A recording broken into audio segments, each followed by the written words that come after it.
This your boy Shorty. And your girl Loyalty. And this is Moebility TV.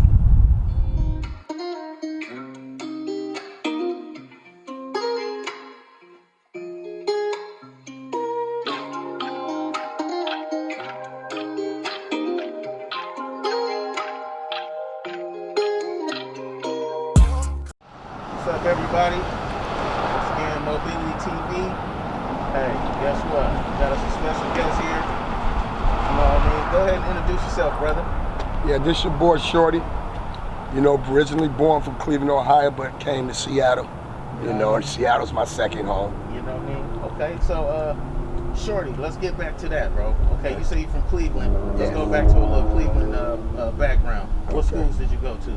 Oh, I went to East Tech, and then I went to John Hay.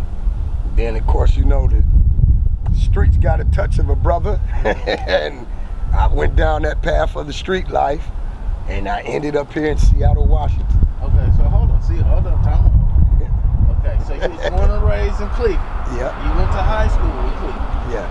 Okay, so this whole time, what did you have a connection with Seattle this whole time, or how did that connection come about? Oh, okay. Well, this is what happened. My father passed away, and my sister's baby's daddy, brother, used to live up here in Seattle. So he told my sister, and at that time, her husband, which is my brother-in-law, y'all need to come up to Seattle because, you know, opportunities and jobs is way better. So they came up here. Then, like I said, I got caught up in the street life, and my mom was trying to change me because, you know, she's seen things, you know, better for me than to be running the streets and stuff. So she talked to my sister, and my sister, you know, said bring him up to Seattle because, you know, the police, they wanted me real bad back in Cleveland. I mean, you know, they wanted me bad. I was on their blacklist. I could say it now because I ain't that lifestyle no more, but they wanted to kill me. Bottom line, I'm gonna give it to you raw and cut. And if you ever see my mother and ask her the question, she'll tell you, yeah, the police wanted to kill me because they couldn't catch a brother. So my sister said, bring him up here to Seattle. This is the crazy part. She brought me up to Seattle to take me away from the streets. I was on the streets for 30 days and went straight to the penitentiary. In Seattle? Yes. Oh, man. Yes. Okay, hold on, brother. So when you got to Seattle, how old were you? I got to Seattle, I was 18. Okay, so you graduated from high school? No, I got my GED and stuff. Okay, you did all that, the transcripts, and then it was like, you know what, because you 18, you can make your own decisions. Right. So, what, did you make that decision to come to Seattle too? Yeah, at that time, I knew the situation, and if you know the street life, you know, you gotta make the right decision, and I'm glad I did make that decision. But you know, my mother wasn't having it. She was like, "No, you're gonna come to Seattle and give yourself a fair shake at life," and we came up here. Yeah. After that, what happened? Then after that, you know, still in the street life, run across a couple of partners, happened to see that they was gang members, me being a gang member and all of that. Yeah. Bam, we connected, things went down, I did something, I did my time for it. Okay. You know, I went to McNeil Island in 1990, I got out like in 92, 93. Okay. When I got out, this guard, and if people ever was in McNeil Island, they'll tell you he ain't lying. It was a husband and a wife, Mr. and Mrs. McDonald. As he's walking me to the boat coming from McNeil Island to go home, he said just like this to me. He said, "You be back." I said, "Why you say I'm gonna be back?" He said, "Because I just see it in you. You're gonna be back." I said, "Don't hold your breath. You'll die before I come back in this place." And I made an oath. I was like, man, I ain't never going back to the penitentiary. That lifestyle, I wish on nobody. My worst enemy, I wouldn't want nobody in prison because you control. So I got back out of prison, and when I got back out of prison, I had a few partners that was in the music business and stuff. And that's how I ventured off into the music. Okay, so you had a few partners in the music. Were you always into music, or you just was like, you know what, I can do this? How did you get into music? Okay, was you musically inclined or something? Yes, I was already musically inclined because of my family back in Cleveland. I have some cousins that it was named the Terrells, And then I have another cousin named Teddy Jones that was best friends with the Revert and everything, and they all sang. So my cousin them used to throw cabarets, and then my cousin that was right over me, his name's Eric Terrell, we used to call him E.T., he used to rap, and I used to beatbox.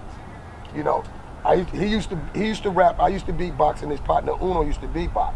So he used to inspire me to do raps and stuff.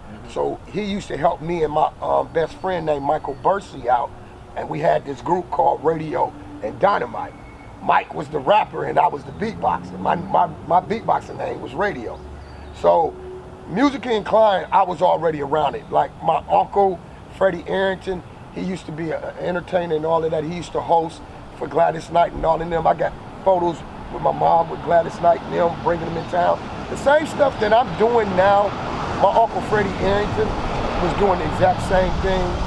And my uncle Eddie and Aunt Boo with my cousins Terrell and them, they was doing the same thing. They was throwing shows, party. So I came out hearing music. And then when I came to Seattle and got out of the penitentiary, my partner Shorty Mac from Los Angeles, shouts out to my homeboy Shorty Mac. He was like, hey man, you got to do something with your money. You know, you need to invest in rap or something, show. And he brought me along and he had that label KC3 Records. And I just said, forget it, man. I'm gonna do my label. And he showed me how to do it. And I came up with 1206 Records. Oh, 1206 Records. That's how you came up with that? Yeah.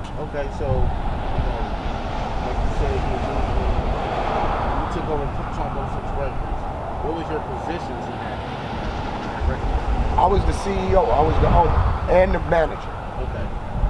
So how was that? Well, the way 1206 started after my partner Shorty Mac showed me the ropes about the music business and stuff. I went out and I got me a rapper, which was your neighborhood partner, alumni chief chef, shouts out to Gangsta Nut. I met this dude, Rob Harris. Rob Harris was gonna be my first rapper, but Rob Harris wasn't rapping the way that was going on in that era of the 90s. You know, the eras of the 90s, you know, it was hardcore gangster rap and all that. That really was taking off. So Rob, being the good dude that he is, and I got much respect for you, Rob Harris, he said, Shorty, I'm gonna turn you on to this dude named Linnell Jackson. Not like Linnell Jackson. He was like, at that time he was going by Local Nut. Yeah, I hit him with that one. That time he was going by Local Nut. So make a long story short, I meet him, and me and my partner Stevie Wiggin, you know, we in my car and stuff, and we meet him, and I said, man, bust a rap for me. And the first rap Gangsta Nut ever said to Shorty was Point Side Thing. When I heard him sing, look, I'm getting goosebumps, y'all, and it's hot outside. When I heard him rap Point Side Thing about High Point and the projects where he was from, I said, this is my rapper. This is the dude that I want to take to the top. And everything was after that, after meeting Gangsta Nut, 1206 was a rap. And now, we came up with the name me, Nut, and his brother Tony. Remember, Tony's nickname was Twunk. And remember, Seattle was 206. So when people used to criticize us, talking about that means 2006, we like, look, we didn't look at it that way.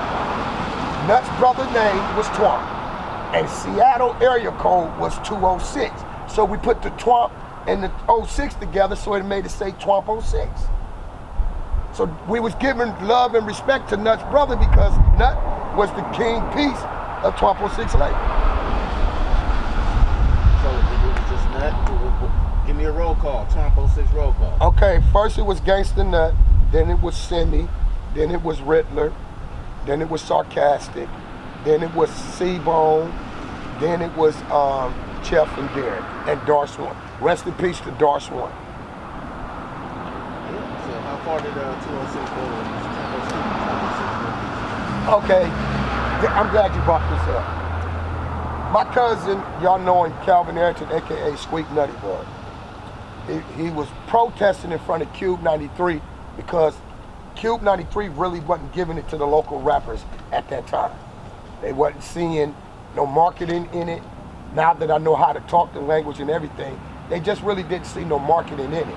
Squeak was telling them that the marketing was there. You really need to give us local people a chance. And he protests real hard and heavy to get the stuff played. And it worked. Because this is my word as a man. it helped me get Twampo 6 into Sam Goody's listening station. So me being who I am, making sure everybody else come along, I turned on David Beaver and them, because at that time he was doing self-titled. So Dave Beaver went into Q and hollered at him, and they got him into Sam Goody's, and at that same time, we all is up in Sam Goody's listening station. And Dave them will tell you, and 211 them will tell you, them checks looked good coming in from Sam Goody's and stuff, you know, coming from Arizona. To be in fact, if you was getting checks from Sam Goody's, y'all know for a fact it had Arizona on the bottom of your check. So we took that money and we invested it into the label, and that's how we kept going. Coming up with a plan, trying to use these rubber bands. If they hating, they a fan, watching like it's on demand. Praying for them in advance while I take over the land, making noise, clanging pans. Bad vibes will not stand. What up? North fresh from the west, checking in, about to catch a flight.